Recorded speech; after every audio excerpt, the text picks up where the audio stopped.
Proviamo a raccontare questa iniziativa e quanto conta per chi, come te, donna, va in moto, partecipare a un momento in cui si dice no alla violenza contro le donne e anche più in generale alla violenza di genere. Sono Angela Incorvaia e sono una socia volontaria di Angeli in Moto della sezione di Licata. Risulta di fondamentale importanza perché questo progetto è nato dall'iniziativa di una volontaria di Angeli in Moto vittima di violenza. Questo progetto si prefigge di divulgare questa informazione per dire no alla violenza di genere e in particolare alla violenza sulle donne. Per tale motivo è stata organizzata una motostaffetta partita da Roma l'8 di marzo, oggi giunge qui a Licata, proveniva da Ragusa e poi proseguirà l'iter verso Trapani, Palermo, poi in Sardegna e si concluderà il 25 di novembre, giornata nazionale contro la violenza sulle donne a Roma.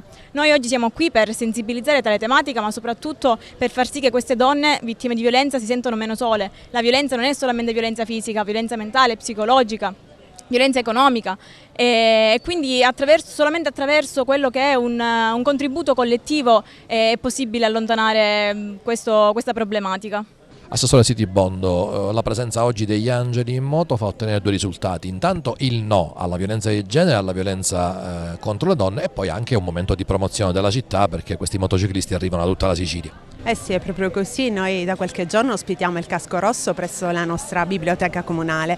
Il casco rosso è simbolo di stop alla violenza di genere e noi ci siamo e quindi difendiamo questo diritto. Ringrazio l'associazione Angeli in Moto per aver dato anche a Licata l'opportunità di fare parte di queste diverse tappe per ospitare il casco rosso e sì, anche questo si rivela un momento di ospitalità e di accoglienza perché tanti sono i motociclisti che stanno partecipando e che oggi visiteranno grazie ad altri volontari i siti, il museo e quant'altro per godere appieno delle bellezze della nostra città.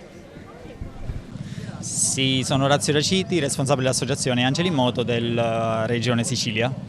Sì, questa iniziativa è un'iniziativa che parte da Roma l'8 marzo e si concluderà il 25 di novembre, giornata contro la violenza sulle donne, che si concluderà a Roma con la consegna del nostro testimone, il casco, appunto il casco rosso.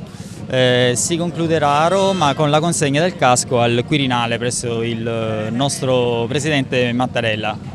Il rosso ovviamente rappresenta il no fermo, deciso alla violenza sulle donne. Esattamente, è il nostro dire no alla violenza. Parliamo di violenza di genere, quando parliamo di violenza non parliamo solamente di violenza sulle donne, quindi questo ci tengo a precisare. Si parla molto di più di violenza sulle donne, questo è senza ombra di dubbio, però il nostro obiettivo per il 2025 sarà quello di ampliare un po' il progetto Caschi Rossi o comunque accorpare un altro progetto a esso, in modo che si possa, come dire, un po' diversificare e ampliare il tutto.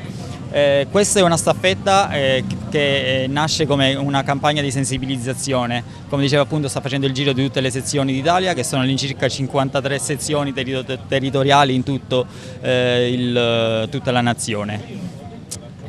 Nulla.